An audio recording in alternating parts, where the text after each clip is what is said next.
Shalom, warriors, and welcome to the Daily Warfare Drop with Raphael, Rabbi. Today's theme is Confession Breaks the Weight, and scripture is coming to you from the book of Psalms, chapter 32, 86, 102, and 103. Warriors, today's reading shows a battlefield many people live in quietly, carrying guilt, carrying pressure, and trying to survive while hiding what is really going on inside. Psalm 32 is clear. David says that when he kept silent, it affected him. His strength dried up, but when he confessed, the weight lifted. Warriors, this is warfare truth. Hidden sin doesn't stay hidden in your body, your mind, or your spirit. It presses down. It steals joy. It drains courage, but confession opens the door to mercy.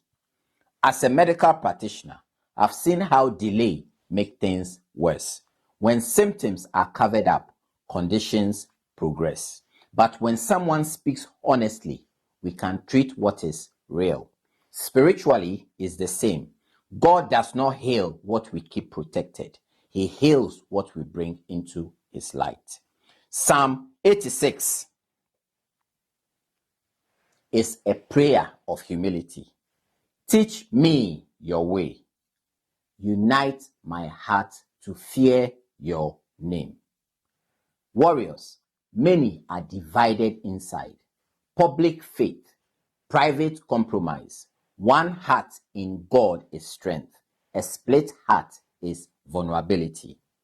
Psalm 102 shows what long pressure can do.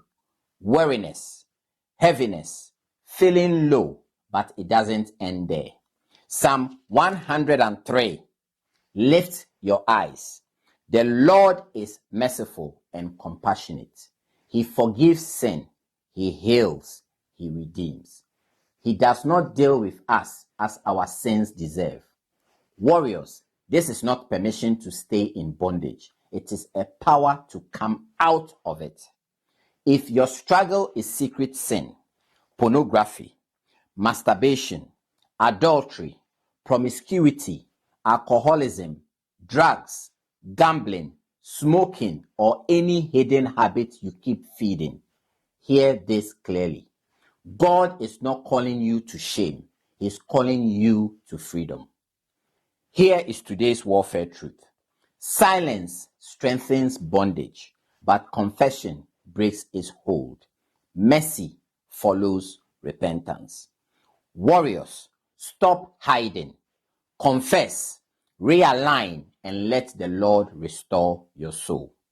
Read these scriptures for yourself carefully and let the Holy Spirit lead you into truth and repentance. We shall meet on the battlefield tomorrow. Shalom.